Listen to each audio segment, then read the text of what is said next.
manera de hacer las cosas. ¿Tú también sabes editar? Pues yo no creo que edito mucho. ¿Ya? ¿Qué pasa, muchachos? ¿Cómo estamos? Estamos aquí en el Portal Radio desde las instalaciones de el portal en Coatzintla número, me vale madre el número porque lo pueden buscar en Google Maps.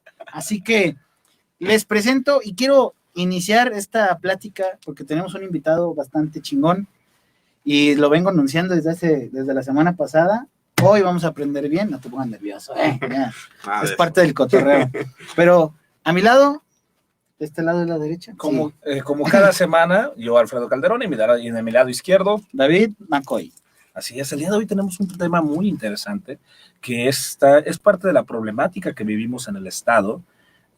Tristemente se ha popularizado las condiciones sociales que hemos tenido actualmente nos han orillado a esto, que es la desaparición forzosa de personas. Y para eso, dado que nosotros no somos expertos en esto, trajimos a un invitado especial. David nos hace el favor de presentarlo. Miren, él es el abogado Joseph Irwin Olid Aranda, licenciado por la Universidad de Guadalajara, maestrante en Derecho Procesal Penal por la Universidad Nueva España, ha sido abogado en civilidad para Transformar AC, secretario de Agencia de la Fiscalía del Estado, defensor público de la Procuraduría Social y agente del Ministerio Público en la Fiscalía Especial de Personas Desaparecidas. Y ahora ya trabaja desde el otro lado, desde el bando donde está atacando a los funcionarios. No solo los funcionarios, sino también Bueno, es que por parte de las desapariciones servidores de seguridad pública o ya hay desapariciones de particulares. Así que es un tema bastante extenso, bastante interesante y más que nada, pues que está causando mucha boga, sobre todo porque ustedes ya lo han de haber visto en las mañaneras, que yo sí me las aviento todos los días. Jalisco es uno de los primeros lugares en desaparición de personas. A mí lo que se me hace muy interesante en cuanto a tu currículum es que has estado en todos los lados. Estuviste tanto del lado, como defensor de oficio, apoyando al imputado, ¿cómo se le llama actualmente? Al probable... Es imputado. Imputado todavía. El código te establece imputado y luego procesado y luego ya sentenciado. Entonces, como defensor de oficio estuviste del lado del imputado, como lo que es agente del Ministerio Público, como la persona que imparte el procedimiento para poder canalizarlo ya lo que es el juez y así ya abrir toda la investigación, estar a cargo de la investigación. Y ahora que estás en el sector privado, me imagino que te tocan de los dos lados. Sí. Entonces es bastante interesante el tener esta gama tan amplia de formas de interactuar con la impartición de justicia. Aquí realmente lo primero que nos gustaría es ¿qué es la desaparición de personas como tal? Bien, la desaparición... uno de los conceptos que se utiliza y que es el que más se utiliza, al menos como por cómo se ha venido regulando el tema, es el de desaparición forzada. Cuando se habla de desaparición forzada de personas, se habla de una intervención por parte del Estado, ya sea a través como de una acción o a través de una especie de omisión, y que esa acción o omisión va aparejada de una especie de relación que se genera en el Estado con particulares. Y esta relación se genera porque el Estado permite, el Estado genera las condiciones para que se pueda lograr esta. Esa es como una definición bastante genérica. Cuando nos vamos a la ley, en el caso de la ley general aquí en México, hace una regulación en donde distingue dos tipos de desaparición. Se habla de una desaparición forzada de personas cuando es el Estado quien interviene y una desaparición cometida por particulares cuando exclusivamente intervienen particulares sin la intervención directamente del Estado.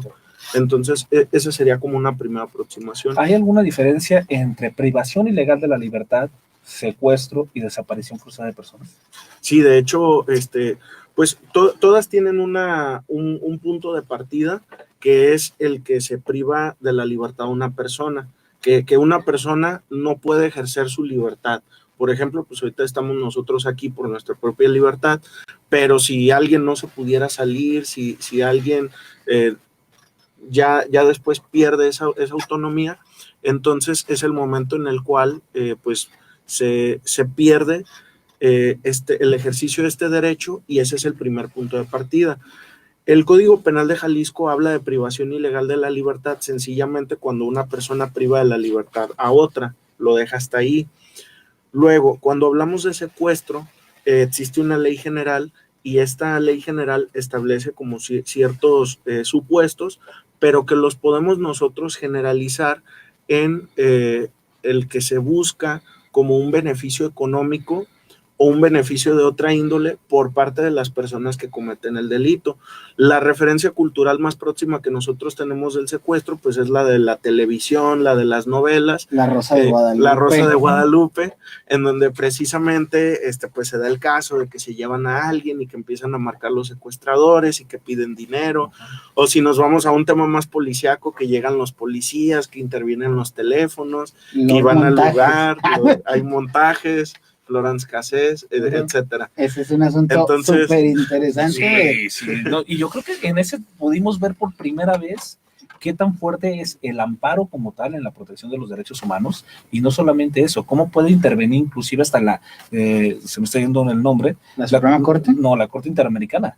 No, es que, pues es una de las cuestiones de Florence Cassés, es que había 2 resoluciones internacionales que México logró buscar a favor suyo, ni modo que los hubiera mandado a la chingada. O sea, fue la de la Corte Internacional de Justicia en contra de Estados Unidos, de toda la gente que no les habían brindado asesoría consular, el caso Avena, y el otro una opinión consultiva de la Corte Interamericana donde decía, en respecto a ese mismo tema, ¿qué pedo, güey? Dime, Corte Interamericana, ¿qué pasó?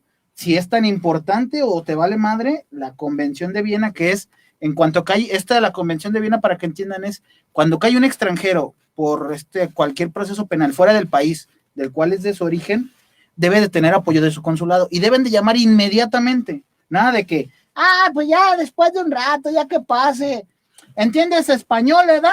¿Entiendes inglés? Porque estamos en Estados Unidos, tienes como 8 años aquí, así que te voy a ni madres, a pesar de que el vato habla español, a pesar de que un español venga aquí y caiga al bote, hablas español, ni madre, tienes que hablar al consulado. Sí, así que esas 2 cuestiones era como de dispararse en el pie. Del protocolo. Pero creo que esto de la desaparición forzada tiene 2 precedentes muy fuertes. El primero fue el caso ya de los 90 de esta persona que lo detiene el ejército. Rodilla Pacheco, exactamente. Ese asunto está... Es que fue el primero en el cual, ya hay un control convencional de parte de la Constitución de cómo proteger el derecho a la libertad de la persona, y que se resuelva hasta el 2000, realmente. ¿Consideras...? Pero antes de que se me vaya, el segundo caso de desaparición forzada que fue tan en boga y que fue más mediático, no, los Ayotzinapos, yo creo. Sí. Yo creo que fue el más... Pero es que hubo otro antes, pero no fue parte de la privación, que fue los de Montiel, y no me acuerdo cómo se llamaba el otro. Cabrera y Montiel. Ajá, que fueron los activistas, que también brindaron precedente en cuanto a la presunción de inocencia. Pero no fueron tan mediáticos. Sí, yo coincido en eso con Alfredo. Creo que a pesar de que hay bastantes antecedentes, porque, por ejemplo, si nos vamos aquí a Jalisco, de esa cifra de desaparecidos, hay un porcentaje que corresponden a asuntos de los 90s, de los 80s y de los 70s. Entonces, pues lamentablemente no son asuntos que se vuelven mediáticos y de repente como que se pierden un poco del radar. Yo coincidiría con que quizá los 2 más emblemáticos en México sería el tema de Radilla Pacheco por la parte jurídica y el tema de Ayotzinapa por la movilización social. Y algo importante ahorita que lo mencionaba, el tema del amparo. El amparo se volvió como ese referente en el tema de Florence Cassés, el poder que tenía, y de pronto a lo mejor se genera mucha crítica social de que el amparo beneficia nada más a los secuestradores, nada más a los delincuentes. Pero, por ejemplo, no se habla nada de que, por ejemplo, hoy en día, por medio de amparos, también puedes forzar la búsqueda de personas. Exactamente. ¿No? O el inicio de la investigación, porque muchas veces ¿qué era lo que pasaba antes? Oye, desapareció mi hija. ¿Cuántas horas tiene? No, pues ya tiene 12, pero para mí como madre es muy complicado el que yo conozco su rutina y sé que a esta hora ya debería estar en mi casa, por lo que no. ¿Y qué era lo primero que pasaba? Esperen 72 horas. Esperé 72 horas. Se fue con el novio, señora. Al rato vuelve. Fue a Cancún, va a llegar más quemadita. Y es como o sea, que te digan a ti como pariente, como familiar directo, espere 72 horas, no mames, en 72 horas ya te la mataron, la acribillaron, la cortaron, desaparecieron todo el pedo, o simplemente al rato en una fosa del Salto encuentran hecha pedazos. Pero aquí algo muy importante que sucede, que yo sigo a favor del amparo en cuanto a la desaparición de personas, es que hay dos escenarios que existen mucho cuando hay una detención de una persona. La primera es la autoridad que ejecuta, la que se lo lleva, y de repente lo ponen a disposición, o cuando lo ponen a disposición aparece que hay alguna orden de detención en otro lado y vámonos. Entonces no hay la forma de localizar directamente a la persona, y es cuando dices, ¿dónde está? Lo secuestraron. Y la segunda también es que también ha existido y se ha dado, es algo que sí tenemos que tocarlo, grupos delictivos que sustraen personas con de repente suplantando a las autoridades, que de repente llegan y dicen que son la fiscalía, se los llevan y resulta que, en Jalisco se dio tanto con los estudiantes, que al parecer primero decían que los había detenido policía del estado, los estudiantes estos que disolvieron en ácido, un grupo de personas que también sustrajeron en la colonia esa de Rancho Nuevo, que también llegaron y se llevaron a toda la familia y decían que eran personas de la fiscalía y resultó que realmente eran operadores de un grupo delictivo. Pero después llegan los de varón y dicen, a chingar a su madre todo, vamos a atender este caso. Exactamente, pero aquí yo creo que ha sido, y primero que nada es definir eso, que realmente para que exista privación ilegal de la libertad, como una, ya se me está yendo la idea, como una desaparición forzosa, tiene que haber intervenido el Estado. Entonces lo primero que debe pasar es que el Estado sea quien sustrae a la persona. Cuando hablamos de desaparición forzada como tal, es decir, en el concepto que se utiliza para tipificar ese delito, sí tiene que intervenir el Estado, pero no necesariamente el Estado tiene que privar de la libertad a las personas. Okay. De hecho, pues es un tema bastante técnico, pero por ejemplo hay un protocolo, el protocolo homologado de investigación. En el protocolo homologado de investigación a mí me parece muy didáctico porque hay una parte donde se hace un cuadro y te desglosan los dos supuestos, el artículo 27 y el artículo 28, y en total son 140 maneras en las cuales se puede dar una desaparición forzada. ¿140? Sí, wow. Son las que se desprenden de ese artículo 27 y 28. Y aparte está el tema de desaparición cometida por particulares, que la desaparición, la ley la establece o la regula de una forma más sencilla. ¿Qué dice el artículo 34? Dice, comete la desaparición quien priva de la libertad a otra persona con la finalidad de ocultar su suerte o su paradero. Ajá. Hasta ahí. Y el artículo 27 y 28, es decir, el de la desaparición forzada, es un poco más complicado porque utiliza conceptos como la aquiescencia, que de pronto como que es un poco complicada de definir porque es casi sinónimo de los otros dos conceptos que utiliza la ley. Pero una forma muy fácil de entender la desaparición forzada es precisamente con el asunto de Ayotzinapa, porque ¿qué es lo que ocurre? Se da una permisión por parte del Estado para que se introduzcan personas dentro del municipio, personas que no van a ser detenidas porque hay una omisión por parte del municipio para realizar la labor de seguridad pública, y que por encima, una vez que se tiene conocimiento que privaron de la libertad a los estudiantes, no hay esa actuación por parte del Estado como debería de serlo. ¿En qué consistiría esa actuación? Pues propiamente la labor de seguridad pública, el haber ido inmediatamente a ver qué estaba ocurriendo, detener a quienes estuvieran cometiendo delitos y lo más importante, pues también iniciar la búsqueda inmediatamente.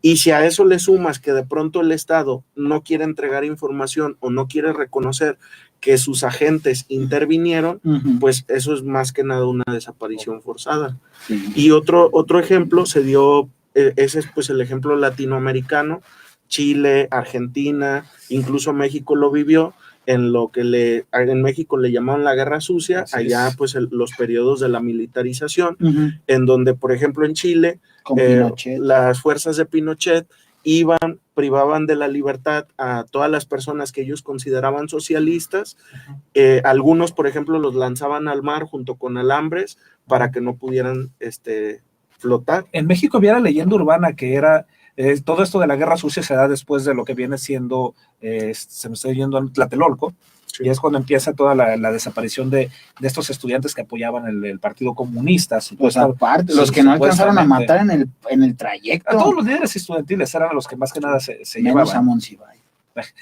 Alguien tenía que contar la historia. Y Elena Poniatowska Al final de cuentas. Pero había mucho esa leyenda urbana que los subieron a un helicóptero, decían, los ponían en un bloque de concreto y los dejaban caer. Era una leyenda. Pues al menos en Latinoamérica, específicamente, creo que fue en Argentina. En Argentina sí se tiene como... ¿registrado? Pues ya no como una leyenda, sino como un registro, porque precisamente localizaron un cuerpo, llega hasta la costa, y localizan el cuerpo y localizan esa evidencia de que tenía alambres, que tenía diferentes cosas, y de ahí es de donde en este caso las comisiones para la verdad que se crearon llegan a ese tipo de conclusiones. O sea que está bastante pesadísimo. Y siempre hemos sabido muchas veces, es un secreto a voces eso de las desapariciones, pero ahora yo creo que por esos casos en particular fue como el boom. Porque siempre hemos sabido de gente que de repente tu tío andaba en esos trotes y se lo llevaron.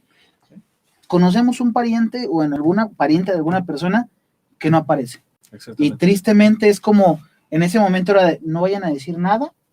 ¿Por qué? Porque al rato vienen por nosotros. Y ahora ya, el que vean que las autoridades están funcionando, que hay mucha regulación, hay mucha normativa en cuanto a la desaparición y que no están solos, eso ha ayudado muchísimo a que todos los demás el levantón, el típico levantón, entra dentro de este catálogo. Pues va a depender de las propias características del levantón. Te pongo diferentes ejemplos. Uno, va una persona por la calzada. Llega un vehículo, bajan personas armadas, lo suben a la fuerza con violencia, etcétera, se lo llevan en el vehículo. Pasa un periodo, una semana. Durante esa semana no contactan familiares.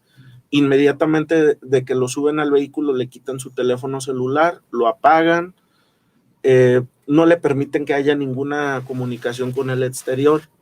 ¿Eso configura una desaparición? Sí, porque hay una finalidad de ocultar a la persona, ocultar su suerte, es decir, qué pasó, cómo está, y ocultar su paradero, en dónde está. En un secuestro eso no ocurre porque precisamente se genera un mecanismo de coacción para que la persona escuche, entienda que está sufriendo y con eso facilitar el quebrantar a la persona y que entregue sus bienes. Sí, aparte de la cuestión del dinero, y como bien le dices, ahí tú sabes quién lo tiene, o sea, sabes en qué, no, pero la incertidumbre de no saber qué condiciones está, no saber qué le van a hacer, no saber dónde se encuentra. Entonces, yo entiendo o quiero entender que para que se dé la desaparición forzosa no debemos de saber, o sea, desde el momento que se sustrae la persona, ya no se sabe nada de esa persona. ¿Es así como funciona? Sí, pero yo no lo dejaría nada más en ese supuesto. Creo que de pronto pudiera llegar a haber supuestos donde incluso los familiares o el entorno social próximo de la víctima puedan llegar a tener cierto conocimiento de dónde está o cómo está y que aún así siga siendo una desaparición. Por ejemplo, puede haber una desaparición y además ocurrir otro delito que se llama trata de personas. Y si eso ocurre, pues habría un momento en el que a lo mejor la desaparición dejó de tener sus efectos porque la conducta se convirtió en un delito de trata de personas. Y pudieran ser dos delitos también que coexistan. Entonces, de pronto pudiera llegar a haber comunicación, pudiera llegar a haber información por parte de los familiares o del entorno social más próximo de la persona desaparecida, y aún así siguiendo una desaparición. Hay un comentario que dice, bueno, aparte, Omar Ernesto, nuestro compita, saludos. De la Carroza Podcast. Corona Cabrales, ¿sí lo conoces? Tiene un logo de la Fiscalía del Estado. O yo creo que dice fe porque es lo que debe tener la Fiscalía. Pueden hacer algo. García Cheli, saludos. Y Edgar Gutiérrez nos dice algo muy interesante. En el libro Ni vivos ni muertos abordan de manera muy puntual la leyenda de la que hablan sobre el helicóptero. O sea que ya es lo que le digo, son secretos a voces que es de... Sí, es que es algo que todos sabemos. En el catálogo que hablas de que hay 100, me decías 150, 140, ¿cuáles son las más relevantes o las más...? Bueno, es que más bien es un cambio técnico, como por ejemplo, puede haber una desaparición en la que sea directamente el Estado quien interviene. Y esos son cerca como de 80 de los supuestos. y los otros 60 pueden ser en donde el particular es quien interviene primero, la autoridad policial tiene conocimiento de esa privación y la aquiescencia consiste en ser permisiva para que siga ocurriendo. Okay. Yo lo generalizaría en esos dos supuestos porque realmente lo demás es un tema técnico, que si fue aquiescente, que si fue omiso, que si fue permisivo. En el caso de aquiescente, ¿qué sería? ¿Cómo lo definiríamos? Yo la aquiescencia, al menos la forma en la que yo trataba como de argumentarla, era en el sentido de que el Estado se vuelve permisivo generando condiciones para ello. No es una como simple omisión, porque en la omisión a ti te dicen, David, tu primera responsabilidad es llegar a las 9 de la mañana y llegaste a las 12, pues ya fuiste omiso en cumplir con tu obligación. Pero a lo mejor no sabemos si llegaste hasta las 12 porque se te hizo tarde, porque te fuiste por la parte donde había más tráfico, pero puede ser lo contrario. Me vale, yo voy a llegar a las 3 de la tarde. Entonces, yo eso ya lo identificaría como la aquiescencia, porque ya tu omisión no es por un aspecto accidental, por un aspecto eventual, sino porque tú quieres que así ocurra. Es como, hay un caso muy sonado, no recuerdo si ustedes lo tienen presente. En Michoacán se dieron muchos casos así, y de hecho hubo una circunstancia, una situación, bueno, un hecho que se dio, que estaban reclamando los familiares, que llegaron los policías municipales, vieron cómo se estaban llevando en unas camionetas a las personas, y lo que hicieron los policías municipales fue escudarlos para que se salieran. O sea, prácticamente fue, oye, que me lo estoy llevando. Ya llegaron los del crimen organizado y dijeron, sí, y fue como, no se preocupen, nosotros los escoltamos para que salgan del pueblo sin que les hagan nada. Ahí ya entraría esa figura. Sí, ahí podría entrar. A lo mejor ya en lo particular tendríamos que analizarlo por el tema también de teoría del delito, de ver la forma de participación y otros aspectos, pero yo creo que ahorita por la explicación que se está dando es una buena forma de entender la aquiescencia. Sí, no, pues son temas que tú dices, ¿qué pedo? O sea, ¿por qué no hicieron nada? Que también por una parte entiendo los cuerpos de seguridad, porque dices, güey, soy un municipal, soy el eslabón más débil de la corporación, de los cuerpos de seguridad pública, no tengo respaldo ni de gobierno, apenas me dan pinche chaleco caduco, la pistola, si yo disparo me chingo del otro lado. O sea, ¿qué puedo hacer ante un cabrón que trae 3 pinches convoy de camionetas, un pinche lanzallamas atrás, no sabes ni qué pedo trae? ¿Qué puedo hacer? Así que si siento, aparte, nosotros hemos visto en muchas ocasiones en corporaciones de seguridad que hablan con el jefe y dicen, jefe, acabo de encontrar, porque yo me ha tocado defender policías, así que de repente dicen, yo le hablé al comandante, jefe, acabo de encontrar un güey con un chingo de mota o lo que sea, déjalo ir. Oye, pero déjalo ir. ¿Por qué? Porque déjalo ir. Y al rato les ha tocado que le hablan directamente al celular, tú eres el que no estaba soltando a mi chavo, hijo de tu perra madre, y es como de, ¿qué pedo? Pues, ¿qué hacen en esas circunstancias? Vamos, mi jefe, vámonos, patrón, pues yo lo escolto hasta donde tope. ¿Qué va a pasar? El temor sigue ahí, como siempre, el eslabón más débil es al que le echan la culpa en todos los casos. Sí, o sea, algo aquí que no sé si actualmente se da ya en el sistema penal o en el acusatorio o en las detenciones. Yo recuerdo en los 90s y en los 2000s que había una figura que le llamaban incomunicado. No sé si actualmente sigue existiendo en cuanto a los detenidos, pero entra también esta cuestión de cuando un detenido, o qué es lo que se dice cuando un detenido está incomunicado. Bueno, ahorita, por ejemplo, yo creo que la parte donde se explota más ese concepto es en el tema de la ley de amparo, que precisamente pues lo establece como uno de los actos importantes en donde se pierden muchas de las formalidades y hay una actuación inmediata.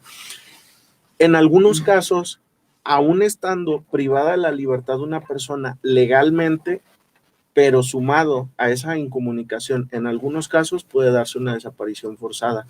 Aunque a los 2 días o un día o a las 12 horas se tenga conocimiento, la desaparición no distingue horario. Entonces, puede ser un tiempo mínimo con una incomunicación y darse una desaparición, porque precisamente la incomunicación que genera la negativa de información y que no se conozca la suerte o paradero de una persona. Imagínate que, por ejemplo, tú tienes a una persona detenida en Y algo que pasó recientemente, tenías una persona detenida en el Centro Federal de Readaptación ahí en Puente Grande. Llegas y te dicen, ¿sabes qué? Se cerró el reclusorio. Hoy se publicó en el Diario Oficial de la Federación. A las 5 de la mañana mandamos a todos a otro estado. Ay, güey. ¿A dónde se lo llevaron? Es la incomunicación. ¿Con quién pido información? Pasan 2 días, 3 días, no se comunica la persona. Y lo peor es que, no sé si vieron el decreto. Sí. Fue un decreto tan estúpido y escueto que es como de, oye, ¿qué pedo? A partir de esta semana, Alfonso Durazo, no sé qué, a partir de esta semana se chingó a su madre el federal. Oye, se van a ir a los estados más cercanos. Güey, ¿cuáles son los estados más cercanos? De hecho, hubo reos que se fueron al amparo por esa razón, ¿no? Porque no sabían su suerte. No es que ni siquiera sabían a dónde los iban a mandar. Es que de hecho, ahí lo primero que, el procedimiento que debieron de haber seguido era haber pedido autorización judicial al juez de ejecución y que el juez de ejecución autorizara. Ya no a lo mejor en lo individual, pero sí en grupos. ¿Sabes qué? O sea, un oficio genérico. ¿Sabes qué? Vamos a cerrar el reclusorio. Ahí sí no es cueto, sino fundado y motivado. Ajá. Por esto, por esto y por esto. Y queremos mandarlos a estos reclusorios. Sí, porque no sé si te pasó a ti, pero a mí me marcaron cientos de clientes en ese rato de, licenciado, van a trasladar a mi hijo, y yo, no, su hijo está en el preventivo. El que van a cerrar es el federal. Sí. Oiga, pero es que no. Es más, ya al final les dije, les mandé el decreto, ahí está, su hijo está en preventivo, está en preventivo, no se preocupe. Pero sí fue de hecho hay ocasiones ahorita, de repente, ahorita por lo del COVID, aíslan a tu cliente o a tu familiar, no te dicen ni por qué chingados, nada más te dicen, fue por COVID. Y en ningún momento te dicen, oye, te doy chance de que hables por videollamado, a ver qué pedo, porque si ustedes sabían, o si lo llegaron a ver, que cuando se dio el brote de COVID, hacían videollamada con los parientes. Sí. Llegabas allá y era de, ¿qué pasa? Y ya hablabas con ellos. Pero con lo del brote, ya no podían, porque como no se podían arrimar los demás, porque tienen miedo, incertidumbre, te lo dejaban incomunicado 15 días. Y sigue pasando, ¿eh? Sigue pasando que hay personas que no pueden, dicen, es que lo dejamos en el área. Y es lo que también quería tocar en el tema, porque estamos hablando nada más de seguridad pública, pero hay otros sectores que también pueden intervenir en una desaparición forzada. Los particulares. Aparte de los particulares, bueno, de los particulares es otro tema que me gustaría que tratáramos, porque hay otro que también está muy de moda, pero antes, por ejemplo, está la cuestión también de los hospitales, que muchas personas de repente te dicen, es que la última vez que supimos de él es que nos dejamos internado y ya no supimos qué pasó. Y por eso al rato salen con, lo mataron en el hospital. Sí. Yo le dije que le dieran su dióxido de cloro. Sí. Últimamente a mí me ha tocado atender algunas de esa área, sí me ocupo, me ha tocado atender quejas en contra del sector salud por este tipo de cuestiones, de que no les dan la información. Hay personas que se han quejado mucho de que una vez, y no solamente en cuanto a COVID, también acabo de atender una que fue en una comunidad indígena, que supuestamente el médico nada más internaron al paciente, lo ponen a aislamiento, porque no sabían si era COVID, era un menor de edad, pero al momento de que no saben qué es, no saben cuál es el diagnóstico, lo tienen como reservado y en ese inter fallece la persona, fallece el menor. Entonces, se van a la queja ante la Comisión de Derechos Humanos y lo que pasa aquí es que ellos lo que están peleando es que nunca se dio el diagnóstico, se les negó la información. Ahí entra también la tipificación. Yo creo que ahí no entraría porque ahí no se daría el elemento de la privación de la libertad. Porque si bien el paciente, que sería la víctima directa, no dio el consentimiento, pues sí hubo un familiar o alguien de su entorno que a lo mejor hasta cierto punto justificado por la emergencia del momento, da ese consentimiento para que se lleven a la persona. Yo creo que ahí difícilmente entraría, pero a lo mejor pudieran ser algún otro. O en este caso, delito. es que aparte otra de las cosas es que sí sabes dónde se encuentra. Sí. El punto es que no sabes en qué piso o en qué lugar, pero sabes perfectamente que se encuentra ahí. Ahora que dices sí sabes dónde se encuentra, este es el otro tema que quería puntualizar. Está muy de moda los anexos, donde los anexos. ¿Quieres hablar de eso? Venimos a hablar de eso. No, digo por ti. No, yo acabo de salir, ya me dejaron, ya el padrino ya me dijo que adiós. Pero, después de hacer 100 carteras ya me soltó. Digo, inclusive hasta hay un video en redes de una persona que llegan por él, el padrino y los demás, y se lo están llevando, y el güey, no, padrino, ya me voy a portar bien, cállese, cabrón, acá va a valer madre, y la chingada, y lo están torturando psicológicamente. Y yo he conocido de personas en cuanto a anexos que sabes tú que tu familiar está anexado, pero no sabes más allá porque no te dan información. No sabes cómo le está pasando, no tienes ningún contacto, es más, no sabes si ya se murió. Ahí sí hay. Yo tengo un asunto Sí, así. ahí sí puede haber una desaparición por lo siguiente. Regresamos a lo mismo, da el consentimiento a alguien para que ingresen a una persona, pero en este caso la persona, pues hasta cierto punto no es alguien que haya perdido el ejercicio de derechos, a quien se le hayan suspendido sus derechos o que por alguna causa mayor no los pueda ejercer. Es alguien que ejerciéndolos tú lo estás ingresando en contra de su voluntad. Hasta ahí pudiéramos decir que no hay tanto problema. ¿Cuándo se vuelve un problema? Cuando existe pues ya como una mayor resistencia por parte de esta persona a quedarse en ese lugar, y que a eso le sumas, por ejemplo, lo que decías tú ahorita. ¿Sabes qué? Pues es que ya después no sabes nada de él. Pasan a lo mejor un mes y no te quieren dar información, no te dejan ver a la persona que ingresaste, no pagas y te dicen que se lo van a quedar hasta que pagues. Exactamente. Entonces, generándose como si fuera un mueble, ¿no? Sí sucede, que no sale hasta que pague las cuotas que debe. A mí me tocó un asunto en el que asesoró una persona así y yo no creía eso hasta que me dice, es que me dice que no lo van a sacar hasta que no pague. Le digo, lleves una pinche patrulla, o sea, lo están privando ilegalmente. ¿Cómo es posible que respondas como un mueble de empeño? Pero el problema es Así que, Joseph, David dice, llévense una patrulla. La patrulla puede intervenir cuando ya hay este tipo de cuestiones, digo, porque son preventivos. En teoría sí, pero hay que ver cómo se dan las condiciones de la intervención de la policía, porque si tú me dices, lleva a la policía y que la policía reviente, pues claro que no. Sí, entonces habría que ver el caso particular. Sí, porque no creo que ni el policía sea ni, o sea, yo no lo vi, usted me está diciendo que está dentro, pero yo no sé si está dentro, sí. ¿Cómo me meto? Pero por ejemplo, si en el lugar, a lo mejor sí dejan entrar al familiar, y el familiar ingresa y le dice, ¿sabes qué? Pues empieza a gritar, di que te tienen privado, que no te dejan salir, lo escuchan los policías, eso justifica un ingreso, conforme al 290 del código. Y aparte, pudiera ser un supuesto, sí. Pero digo, tendríamos que ver a lo mejor las condiciones en lo particular para ver si se justificó o no ese. Aparte la circunstancia de vamos de nuevo a la preparación de los elementos de seguridad, en este caso de las corporaciones municipales. Ya se bajó otra vez. De las municipales. De por sí es muy complicado que como primeros respondientes quieran llenar en ese momento el informe, o sea, el informe policial. Tú llegas y en ese momento están ahí, es como, ay, me quiero dar la vuelta porque son informes. Ustedes, ahorita que con el nuevo sistema, bueno, ya nosotros por costumbre le decimos nuevo sistema, pero ya es un sistema de juicio. Es un sistema de juicios bastante. orales, así que la policía ya puede recibir las denuncias y llenan algo que se llama informe policial homologado. Y se le conoce, el primero que llega es el primer respondiente, el primero que atiende la llamada de auxilio, o que en el momento está viendo que está el acto y llega y hace la detención o el apoyo policial. Exactamente. Y él es el que tiene que entregarle, corrígeme aquí si estoy mal, pero a los agentes de la policía investigadora es el primero.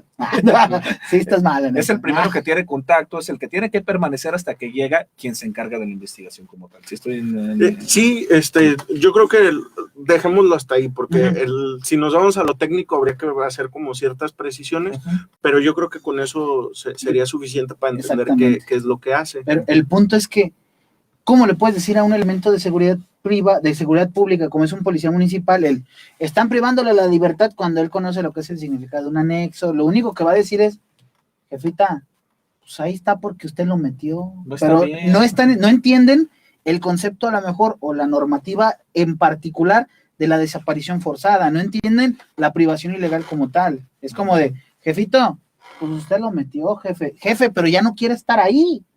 Sí, pero usted lo metió, o sea, ¿hasta dónde puede llegar ese problema? Porque tú le vas a decir al poli, jefe, escúchelo cómo está gritando.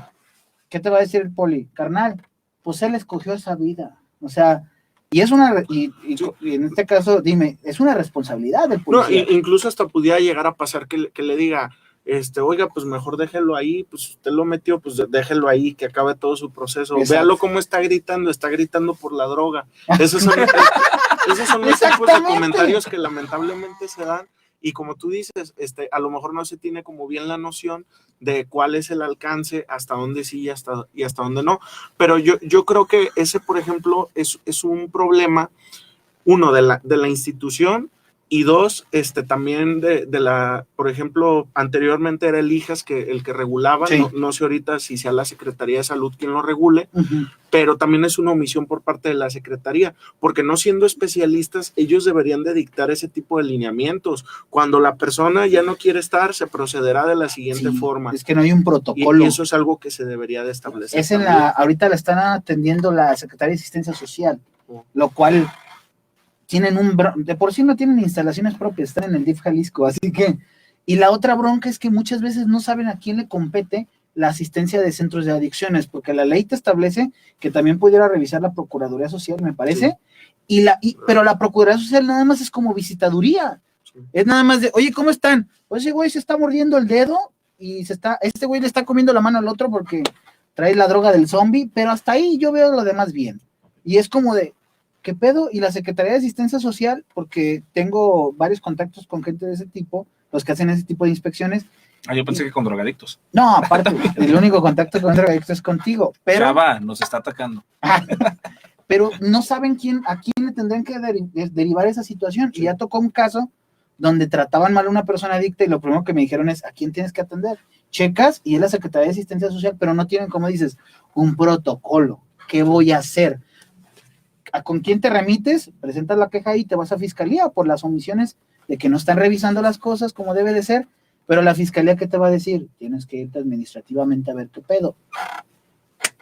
¿Qué estás? Chocas con pared en todos lados. Algo que, ya el tema es muy interesante, pero también el tiempo a veces es muy corto, pero cuando suceden estas situaciones, hay algo que también está muy de moda, Joseph, y es la cuestión del género.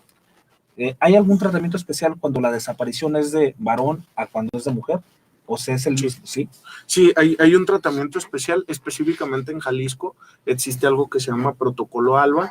El Protocolo ALBA yo creo que es uno de los mejores antecedentes que se tiene en el tema de desaparición, porque pues el protocolo te da bastantes lineamientos. Por ejemplo, lo que hablábamos hace rato, las famosas 72 horas, el protocolo dice no, desde el primer momento recibe la denuncia, lo que sí se modifica es el procesamiento que se le va dando a la investigación o a las acciones de búsqueda durante ese plazo. Y el protocolo, pues a mí me parece que viene bien detallado el cómo ir procediendo, qué tipo de investigaciones son las que se deben de realizar. Eso por lo que ve a la búsqueda. Ya en lo particular, por ejemplo, la ley establece un agravante cuando la desaparición forzada o la desaparición de particular es hacia una mujer. Si la sanción, por ejemplo, de una desaparición forzada es de 40 a 60, ahí la pena se incrementa en una mitad, entonces se vuelve de 60 hasta 90. Okay. Eso es en cuanto a la sanción, en cuanto a la pena punitiva. Okay. Ya entrando en materia de procedimiento. El primer paso que de ahí lo voy a dejar. Que ahora sí ya puede hablar bien de... Sí. A ver, hijos de la chingada. La fiscalía dice fe porque es lo que debes de tener al presentar la denuncia. Sucede la desaparición forzosa de la persona. Sí. Llegan y de repente se va. Sí. O la última vez que supimos estaba entalado y hasta ahí. Sí. ¿Qué sigue? Lo primero que se tiene que hacer, pues obviamente es procesar esa información que se proporcionó. Lo que se hace tradicionalmente, pues lo primero pues es tratar de buscar en los ámbitos más cercanos donde puede llegar a estar una persona, como pudieran ser hospitales, los propios reclusorios, fiscalía, etcétera, muchas más instituciones. Entonces, eso sería como lo primero. Algo que en ocasiones también ocurre de forma inmediata es, por ejemplo, a partir del teléfono que portaba la persona al momento de la desaparición, se hace una solicitud de datos conservados. Esa solicitud se tiene que hacer ante un juez federal, es bastante complejo ese procedimiento, y una vez que se otorga la autorización y se procesa la información, puedes ver en dónde o cuáles son las últimas ubicaciones de una persona. ¿Es el famoso perro? Algunos le llaman así, pero he escuchado esa referencia más en la geolocalización. Ok. Entonces, la geolocalización es otra forma. En tiempo real, a la autoridad le llega la información de en dónde está el celular, pero muchas veces es mejor pedir los datos conservados porque ocurre comúnmente que apagan el celular cuando es una privación originada por otra persona.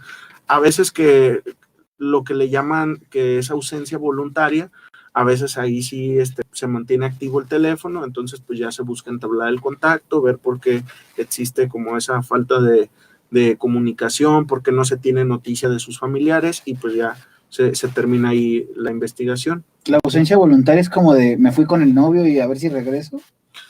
Pues es como el me cliché o fui con el estereotipo novio que se para tiene, incluirlo. pero la verdad es que no es tan sencillo. En muchos casos, a veces nos quedamos como con la información de que así fue, pero posiblemente eso ocurrió porque a lo mejor en la casa había maltrato hacia la menor, entonces pues el novio le ofrece mejores condiciones de vida y ese tipo de cosas. Entonces sí puede llegar a ocurrir, de hecho hubo un asunto muy mediático en la Ciudad de México donde justamente pasó eso, o al menos eso fue lo que se hizo del conocimiento público, pero lamentablemente no es como tan sencillo. Entonces, ¿qué pasa en ese tipo de casos? Por ejemplo, si hay indicios de que hay maltrato infantil, pues bueno, ahora hay que investigar por eso. Sí, de que, oye, ¿por qué se fue? Van a tener que hablar con la menor y decir, oye, ¿qué onda? ¿Por qué te saliste? No, pues hay agresiones en mi casa. Ah, oye, qué triste sería como de los papás. Qué bien que ya estás aquí, hijo. No, señora, no se vaya.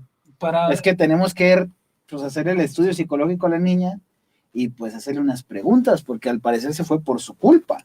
Sí. Así que... Para efectos de que el público entienda realmente, porque es un tema complejo y a veces creemos una cosa por otra, ¿en qué aspectos o en qué situaciones no es judicializable o no existe la desaparición forzosa, aunque la gente crea que sí? Bueno, yo creo que el único caso que sería como para diferenciarlo directamente es que sencillamente no hubo esa privación de la libertad, como en estos casos. Si la persona sale de su entorno social, de su domicilio, deja de ir a trabajar, alguna otra situación, y eso no es motivado directamente por una privación de la libertad, entonces puede ser que la persona no sea sujeta a una desaparición. Puede ser que a lo mejor haya algún contexto de violencia, como lo que mencionaba ahorita con David, algo que le llaman también entorno coercitivo, y que esto sea la causa generadora, pero finalmente pues no fue privada de la libertad la persona. Entonces sabemos que por el tema de cómo se regula el derecho penal, si falta uno de esos elementos, pues ya no se da el delito. Entonces, pudiera ser a lo mejor otro delito, como le decía ahorita David, bueno, pues investiga la violencia familiar o el maltrato infantil, pero no se da como tal esa desaparición.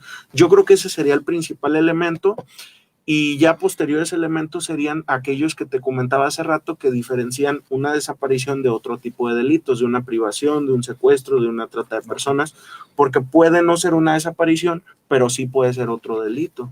Entonces habría que también considerarlo. Y hay otras cosas que de repente, no sé si les ha pasado que de repente les hablan y me tenían secuestrada, ¿y por qué? Han hablado ahorita, bueno, últimamente han hablado mucha gente de que me tenían secuestrada, y yo, ¿por qué? ¿Qué pasó? Es que me tenían privada y, ok, ¿por qué? Pues me querían hacer firmar mi renuncia y al final, como no se las firmé, ahí me tenían secuestrada y yo, no, es secuestro.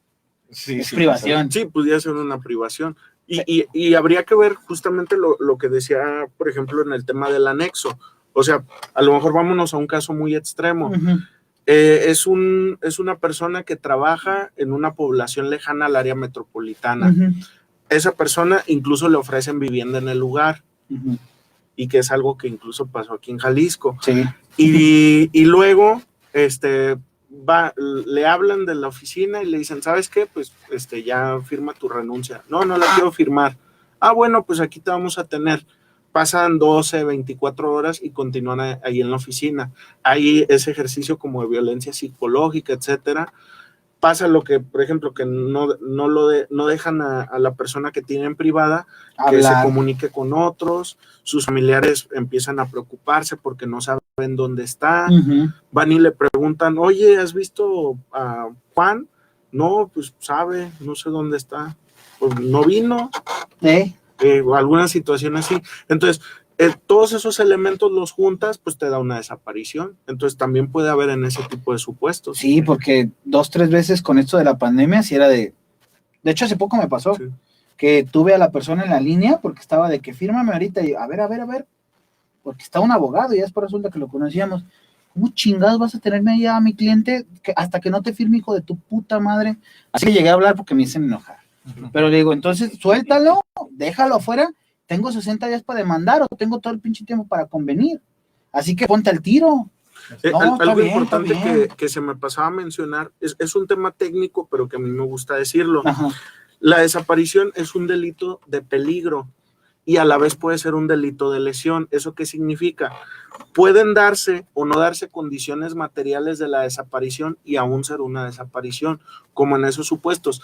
A lo mejor el patrón nunca dijo, yo voy a desaparecer a la persona, yo voy a evitar que todos sus familiares tengan contacto, pero las acciones que vas realizando generan esa desaparición. Entonces, precisamente lo que protege la ley es lo que tú estás lesionando. O puede haber, lo estás poniendo en peligro, o puede haber el otro supuesto donde directamente lo lesionas. Ajá, exactamente, de que, oye, ¿quieres hablar por el celular? Suéltalo. Y no, te digo que duramos 2 horas en llamada hasta que lo dejaron salir. Y fue como de, porque se puso vivo, de que, oye, ¿qué pasa? Madres, lo vas a dejar salir porque le digo, yo sé dónde están, cabrones, no manchen. Pero otro de los temas, y a mí fue lo que me pasó hace poco, del que muchas veces tienen la idea de, es que solamente los cuerpos de seguridad pueden ser, cometer la desaparición forzada, y que ahora la ley también te establezca la desaparición forzada de particulares. Sí. Así que, ¿en qué casos? Como, bueno, ya lo estuvimos viendo algunos de los casos, pero ¿cuáles son los casos que más se repiten en cuanto a desaparición de particulares, ahora que estuviste en la Fiscalía de Desaparecidos? En Jalisco, que se repita muy a menudo. Yo creo que un tema genérico que le puedes cambiar los nombres y es la misma historia, o le puedes cambiar el lugar y es la misma historia, es que privan de la libertad a una persona que tienen parcialmente identificada y ya llegan con la persona y ya, sí eres, entonces vamos, hay que sacarte un poco de información. Obviamente, pues no sacan esa información de manera amigable. Y entonces, Socorrol. ¿para qué buscan sacar esa información? Porque esa información es del equipo contrario. Uh-huh. Oye, quiero saber quién es el que maneja allá, cómo hacen esto y lo otro. Y es una forma en la que ellos obtienen ese tipo de información. Uh-huh.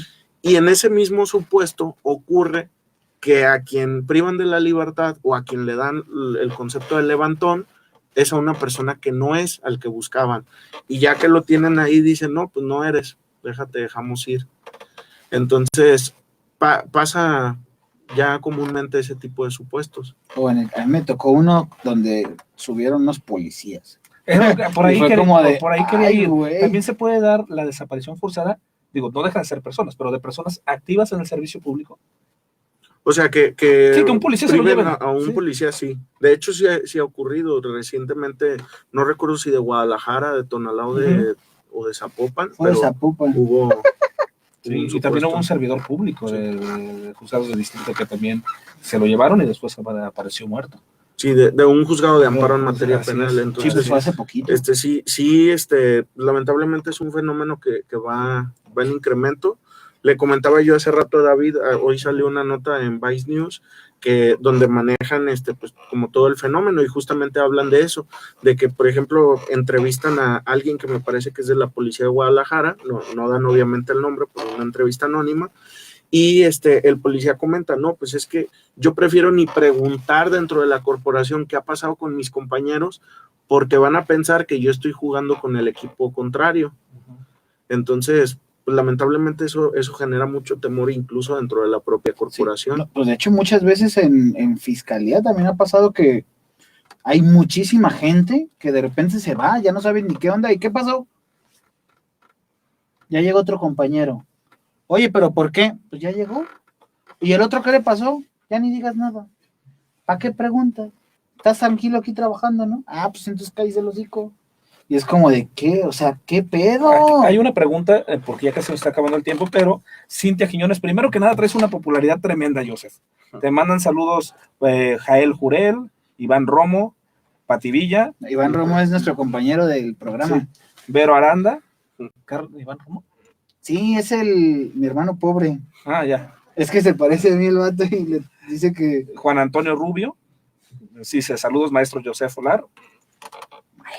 Olides. Y por acá, Cintia Quiñones te pregunta, ¿el delito de desaparición forzada de particulares puede ser subsumido por uno diverso o siempre aplica concurso?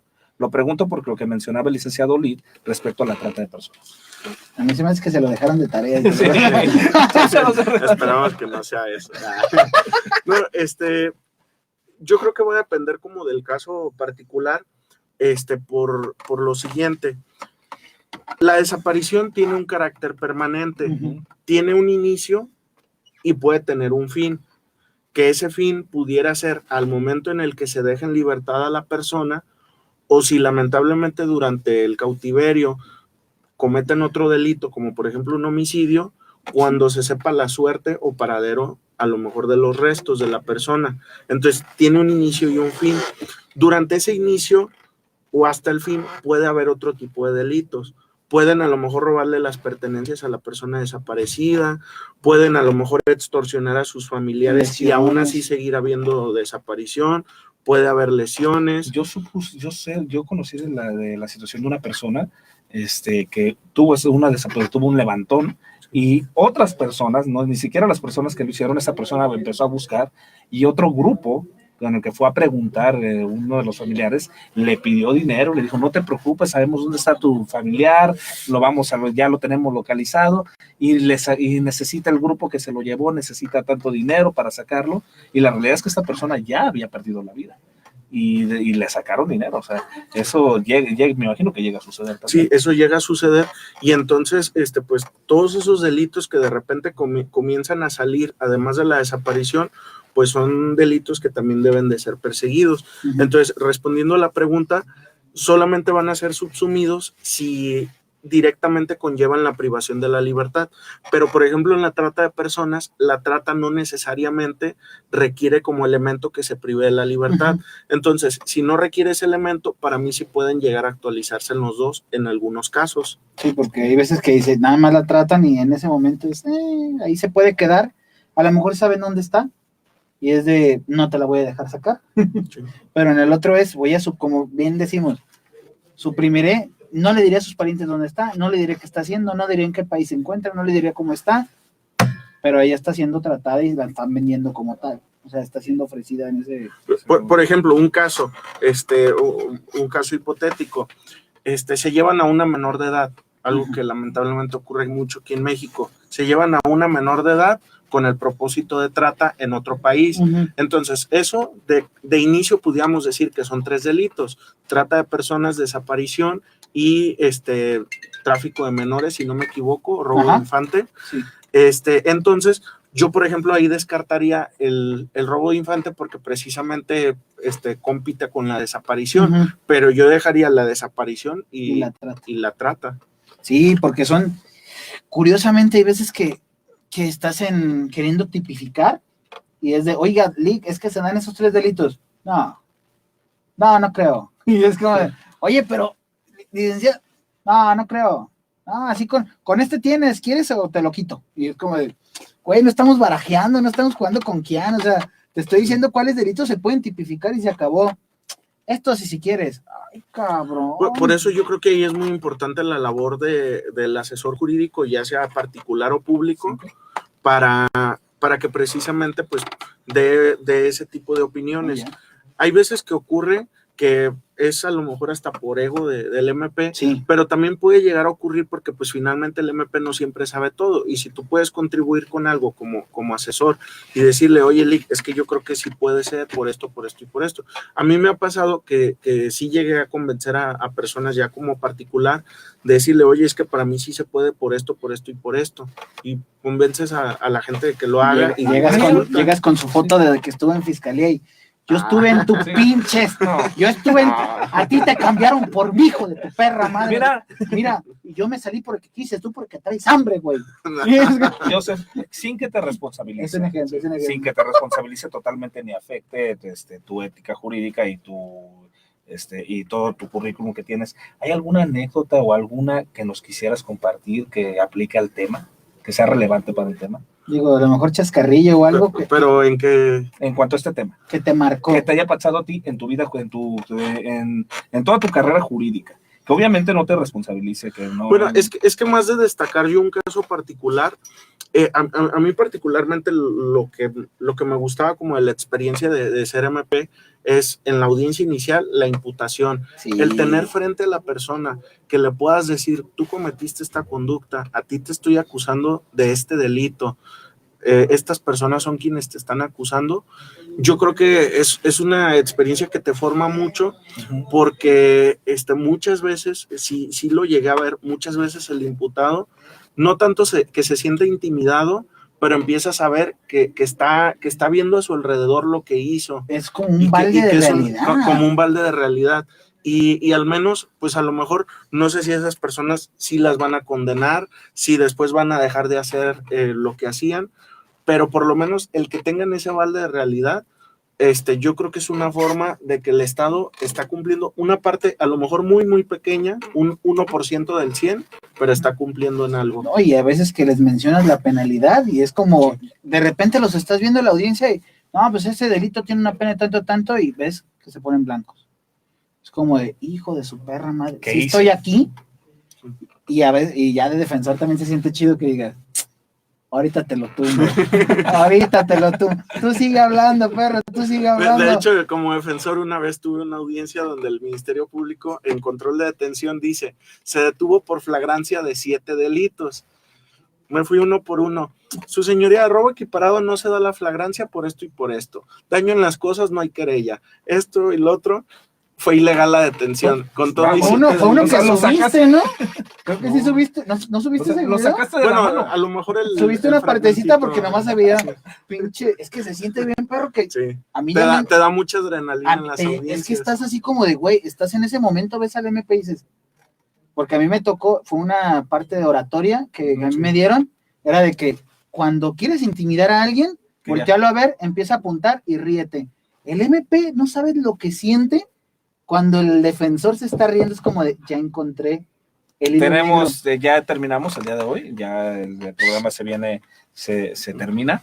Te agradecemos bastante que hayas estado con nosotros en este programa el día de hoy. En la próxima semana vamos a tratar lo que viene siendo el marco jurídico de la declaración de ausencia de personas. Cuando las personas ya desaparecen y no regresan, ¿qué hay que hacer? Con sus bienes. Yo fui Alfredo Calderón. Mi nombre es David McCoy y Tenemos Yo soy gracias Juanito. por la invitación. Estás A ustedes. perfectamente invitado. Todo el tiempo que tú quieras, aquí puedes estar. Así Nos que, vemos. Hasta la próxima. cuídense. Saludos a todos.